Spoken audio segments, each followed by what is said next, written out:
And it is a star-studded class, this 2018 class. So let's go ahead and meet the 13-member class of this year's Basketball Hall of Fame. We start with one of the greatest point guards in the history of the sport, Jason Kidd. A 10-time NBA All-Star, an NBA champion, two-time gold medalist, and 1994-95 Rookie of the Year. Speed and power with the basketball, one of the greatest point guards of all time. Extraordinary vision with the ball. You like point guards? We have another one.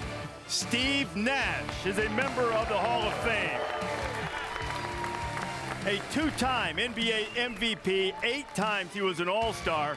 Steph Curry and Magic Johnson, the other 2 point guards to win multiple MVPs. Also engineered a pretty good upset when he was at Santa Clara of Arizona in the NCAA tournament. 3 NCAA tournament appearances for Santa Clara when he was there, none since. How about that? This guy had a pretty good run in the NCAA tournament too. Our next Hall of Famer, Grant Hill. Twice he won the national championship with Duke in 91 and 92, 7 times an NBA All-Star, and he was co-Rookie of the Year with Jason Kidd in 95. Well, Grant Hill, his first 6 years in the NBA, put up numbers that only a few players have ever put up. The Sandy Koufax of professional basketball. How about a shooter?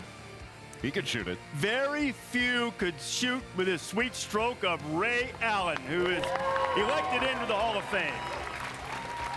10 times an All-Star, 2-time champion, an Olympic gold medalist as well, 2,973 career threes, most in NBA history. And had a fabulous career as well, playing for Jim Calhoun at UConn, one of the sweetest shooters in the history of this game. We go back to the point guard. From the Philadelphia 76ers, Maurice Cheeks is in the Hall of Fame. 4 times Mo Cheeks was an All-Star, 4 times on the All-Defensive team. Won the World Championship in '83 with the Sixers. Well, Maurice Cheeks was one of the great leaders in the history of the NBA and one of the great individual defenders on the ball. Also, in this 2018 Hall of Fame class, the first draft pick in the history of the WNBA, Tina Thompson. Tina was selected #1 overall by the Houston Comets, 9 times an All-Star. When she retired, she was the all-time leading scorer in league history and still stands second. Well, played alongside Cynthia Cooper and Cheryl Swoops with the Houston Comets, was an All-American at USC all the way back to Morningside High School in Los Angeles. A great player. Also even won a championship in the EuroLeague as well. Tina Thompson in the Hall of Fame. Now for one of the great coaches in college basketball history, Charles Lefty Driesell. 786 wins in 41 years as a head coach. He took 4 teams to the NCAA tournament, won 348 games, rejuvenated programs at Davidson and Maryland, and fathered Midnight Madness. Well, the left-hander, one of the great coaches in the history of basketball. And you mentioned Midnight Madness. He also vowed to make Maryland the UCLA of the East and did so. Lefty Driesell, well-deserved and into the Hall of Fame. A player who has a connection with Lefty, although he played at North Carolina, the great Charlie Scott. A 2-time All-American with the Tar Heels, an NBA champion with the Celtics, won Olympic gold, and was the first African-American scholarship athlete at North Carolina.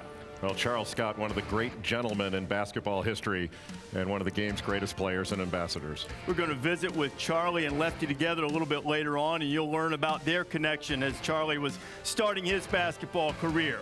Elected as a contributor to basketball and into the Hall of Fame is Rick Welts, the current president and chief operating officer for the Warriors. Rick Welts has helped make the Golden State Warriors into one of the model franchises in professional basketball. Drove the marketing plan for the Dream Team. He is credited with creating the whole concept of the NBA's All-Star Weekend. That worked out pretty well. You consider he started his career in basketball as a ball boy for the Supersonics. Just like you. As a ball boy. Yeah, but see, Rick actually went on to something greater. That was pretty much the end of the line for me. Also, into the Hall of Fame, elected by the Contributors Committee, one of the great executives in the history of basketball, also a terrific coach and player, Rod Thorn, into the Hall of Fame. Rod Thorn was an All-American at West Virginia as a player. has the distinction of having drafted Michael Jordan. Pretty good choice. I would say so. NBA Executive of the Year in 2002 with the Nets, and he himself was the number 2 overall pick in the NBA draft back in 1963. So we have 10 members of our 13-member Hall of Fame class joining us here in San Antonio, but there are 3 others who are unable to be with us, and we introduce them now. Dino Radja is into the Hall of Fame, a retired Croatian player, one of the 50 greatest players all time, according to FIBA. Well, did it in the NBA and internationally. One of the greats of all time. Also elected into the Hall of Fame is a 7-time WNBA All-Star, Katie Smith. You know, they say she's the all-time leading scorer in all women's leagues in professional basketball. Well, Katie Smith could score from anywhere on the floor and just a great competitor. And also into the Hall of Fame, elected by the Early African American Pioneers Committee, is Ora Mae Washington. The late Ora Mae Washington was known as the Queen of Tennis, but she was also a terrific basketball player. A nice round of applause for her. The leading scorer and coach on a Philadelphia Tribunes team that lost 6 games in 18 years. You know who they lost to? I don't. Men's teams. Only to men's teams. So Ora Mae Washington goes in to the Hall of Fame.